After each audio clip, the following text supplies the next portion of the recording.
Network like your goddamn life depends on it. Yes, you heard me. Network like your goddamn life depends on it. Look, networking is a great skill. It's a gateway skill in any career path you go down, whether that's your place of employment, whether that's your business, entertainment industry, acting, singing, dancing, whatever, right? It's even helpful when it comes to making friends or trying to find a significant other, trying to look for, some sexy mama, and you're like, hey baby, how you doing? How you doing, baby? Let me get your number. But guys, look, this is the thing.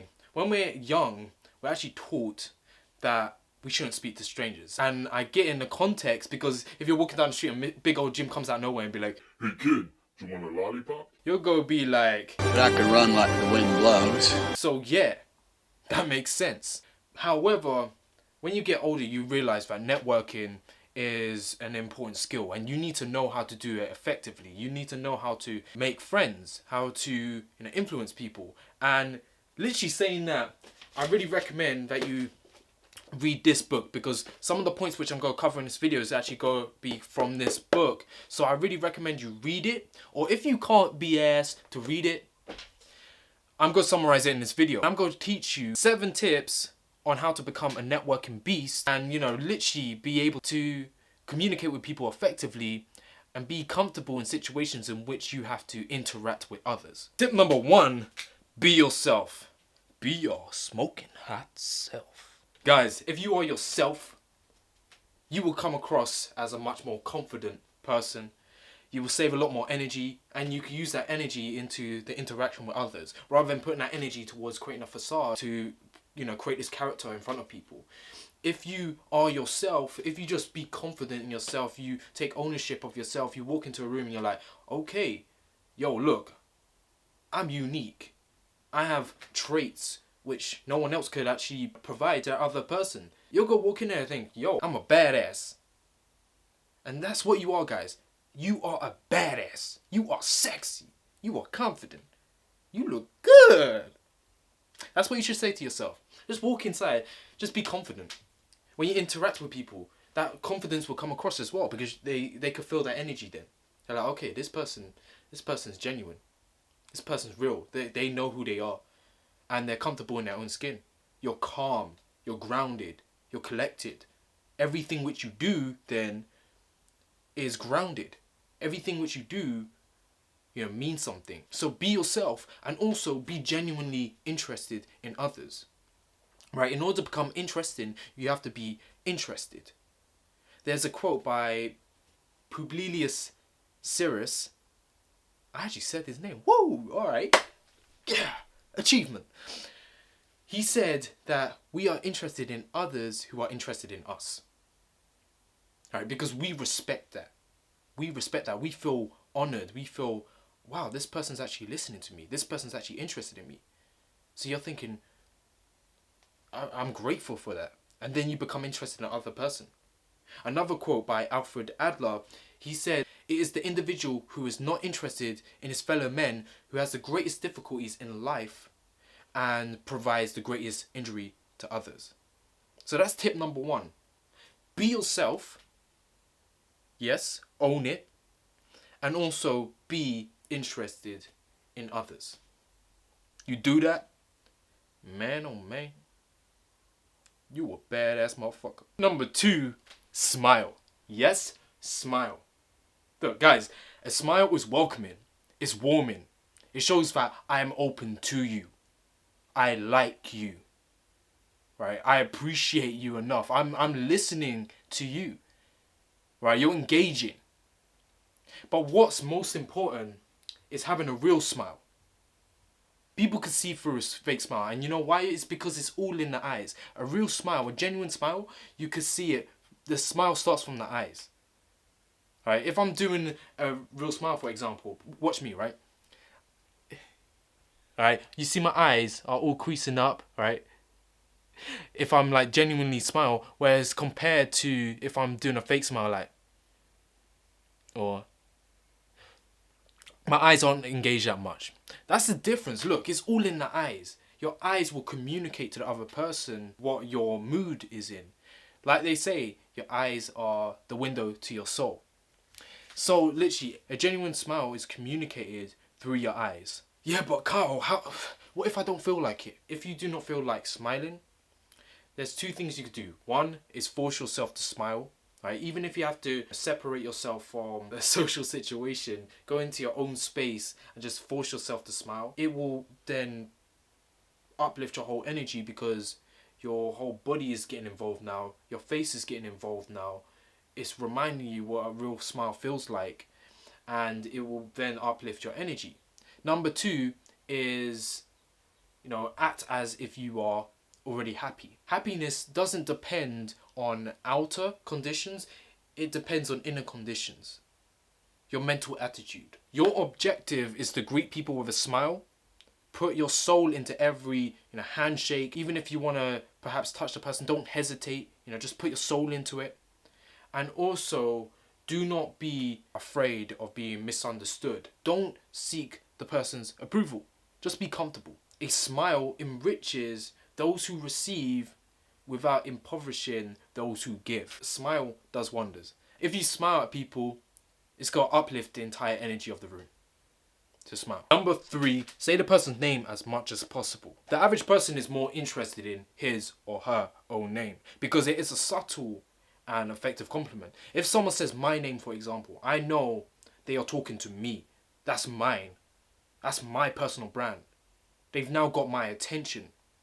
I'm now aware of that person because they actually remember my name. The mistake most people make is that they don't even remember people's names. Purely for the reason that they don't take the time and energy to try to concentrate, repeat, and try to fix that name within their own mind. President Roosevelt knew that the most simplest and the most important way to gain goodwill from others is by remembering names and making people feel important. Also, Napoleon III often bragged about remembering the names of everyone who he actually met within his life.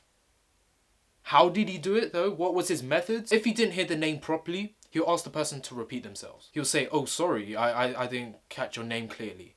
And then the person will repeat it. Now if the person had a unique name, he'll ask them, okay, how do you spell it? So he could sort of fix that name within his own mind. Another thing which he did is that during the convo, he would try to repeat that person's name as much as possible to try to fix it in his mind. And then associate that person's name with a specific facial feature or characteristic, of the person. So he could relate that name to that person. Trust me guys, if you use a person's name, it will make you stand out because it gains their awareness. Their name sets the individual apart. So it's a compliment which you're actually giving to them. It shows that you are listening, you are paying attention, you're present with that person. And they're going to appreciate that. And they're going to like you a lot more. Alrighty then, so tip number 4, be a good listener. Ladies and gentlemen, the easiest way to become a good conversationalist is by becoming a good listener, because it takes the emphasis off of you. You can literally sit back, relax, let the other person speak, and then you don't necessarily need to think, oh, what do I have to say next? Or what topic to bring up? Because the other person's doing most of the work. You're just literally just listening. You have one mouth, 2 ears. Listen more, speak less. Give the person to talk about themselves. It gives them that sense of importance. Most people fail to make a favourable impression because they fail to listen to others. They just think about, okay, what can I say next? How can I make myself look important to, the person?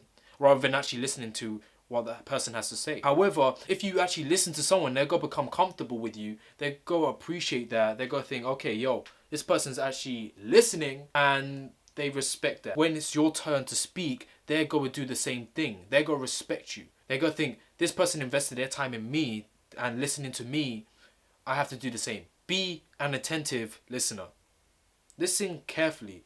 To be interesting, you have to literally be interested. Like I mentioned in the earlier tips, to be interesting, you have to be interested. Ask questions in which the person will enjoy answering. Encourage them to talk about themselves and their accomplishments. The simple fact is, people are 100 times more interested in themselves and their wants and problems. So let the person speak, listen to that person, and then you could think, okay, they might come up with a problem or something which they want, which you could be that solution to their problem. Now you have formed a relationship. Now you have formed a service to the person. You think, okay, how can I give to this person? So tip number 5, talk in terms of the other person's interests. The best way to interest people is to talk about what they treasure the most. Be prepared. President Roosevelt, going back to him, one thing which he actually did is that he will spend the night before meeting someone researching about that person's interests. So when he actually comes to interacting with that person, he now could talk about that person's interests, what they treasure, what they're passionate about. That person would then think, oh wow, like cool. He's putting the emphasis on the other person. He's allowing the other person to speak about their passions. If possible, identify who is likely to be, that event or that gathering, and try to research who that person is, what they're about, and what actually interests them. Talking in terms of other people's interests pays off for both parties. Firstly, the guy who's talking, who has that interest, he gets to speak about what he's passionate about. And you get to listen. You could actually expand your mind from hearing that person's perspective, and it may even lead to you having new interests. Tip number 6, make the other person feel important and do it sincerely. Listen to this. The deepest principle in human nature is the craving to be appreciated. And that was said by William James. Also in the Bible, Jesus says, do unto others as you would do unto yourself. Right? Being able to give, provide, think of what can I give to the other person. Make the other person feel important. That sense of entitlement. George Clooney actually does this pretty well. If you actually look at some of his interviews, if he's interacting with someone who, say, is a lower status than him, he will often ridicule himself. He will lower his level down so the other person feels important. He brings the other person up to his level now. Look at this clip, for example. What? Can we talk about the green sweater? Can we bring it up? Yeah, what do you want to talk about? It's good. Is it weird? No, it's good. And I'm telling you, it looks great. Thank you very And much. I would have thought, hey, I'm going to wear like a foam green sweater. People would give me a lot of, how do we say it on cable? And yet, it looks good. Great charm there. Great charm. People will just warm to you so easily. Key thing is you want to be hearty in your approbation and lavish in your praise. That was something said by Charles Schwab, which is a beautiful quote, but literally summarizes everything. All love, baby. All love. You want it to come from a real and genuine place. Understand, you are important. That person is important. Everyone is important. Everyone has their own skills. Everyone has their own talents. Everyone is important in their own special way. So treat people like they are important. Emerson said that every man I meet is my superior in some way. In that I learn from him. Literally, everyone is important. You can learn from others. Don't think of yourself in a situation when you're interacting with someone. Think of the other person. Think of it as a learning experience. Think of, okay, this person's superior. They have some sort of knowledge or skill within something which I'm interested in. Let me listen to this person. Make that person feel important. People love to talk about themselves. So if you make someone feel important and they're able to talk about themselves, man, oh man, you do this, they're going to like you a lot because they're going to think, yo, I'm getting complimented, man. I'm getting like some nice compliments. And plus I get to speak about myself. Whew, bonus level. Bonus level. Lastly, tip number 7, find a way to offer a service or help that person and stay in contact. Now, before you even engage in a conversation, ask yourself this. How can I help you? What service can I provide to you? What characteristics, what qualities do I have about myself which is useful to you? If you know these things, then you're going to know this is what I have to offer and this is my objective. To be able to give to you. Be a giver in a situation when you're engaging in a conversation. As you're speaking to the person, find out their desires and their concerns. What do they want? What are they worried about? And think, how can you correlate that to your skills? How can you correlate that to what you could provide to them? Whether that is, the person's having difficulties within their business, or you're trying to date someone and you're trying to provide a solution. Try to show your qualities to them as to why they should go out with you. Now, before you ask for something, make sure you have invested into that person, invested your time and energy into that person, because it will make it so much easier for you to then ask for something later on. Because they know, okay, this person has actually put in the effort. They have actually invested their time and energy into me. So they go warm more to you, and they're going to respect you more, and they're going to trust you more. Now, as a closer of the conversation, simply just hand them your business card, or, exchange contact details and let them know it's okay to reach out. Being able to do that, staying in contact, solidifying that, boom. Now, what do you do after that? You want to make sure you follow up. You follow up either the day after or however many days, right? But don't leave it too long, because otherwise they're going to forget about you. And also you want to communicate to them that you are someone who does what you say you're going to do. They're going to think, okay, this person is serious. This person isn't trying to muck around.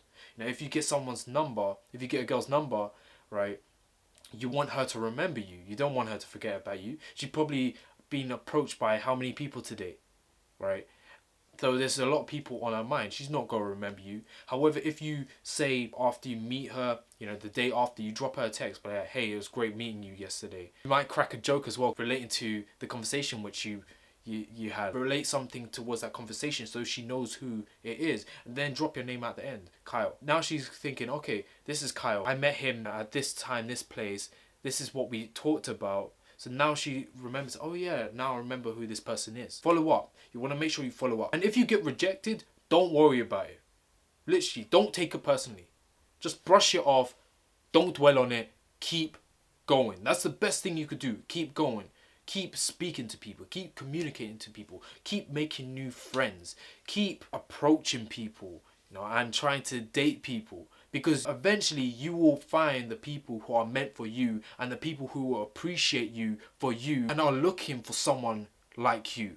So keep going. That's the best thing you could do. So those were the 7 tips. I hope that was of value to you. If you gained value from this, give me a thumbs up. Drop a comment as to what resonated with you and what you enjoyed the most. And if you are new to my channel, make sure you subscribe. Guys, do it. Subscribe to my channel. And guys, literally, these 7 tips, if you use them, man, you are going to be a master at making friends. You're going to be a master at networking with people. You're going to be a beast. And yet again, I really recommend that you check out that book which I showed earlier, How to Win Friends and Influence People by Dale Carnegie. Man, these tips which I gave you, some of them were from that book. But also I gave you a little extra as well, because I love you guys. But yes, guys, best thing you could do, use these tips and see what happens.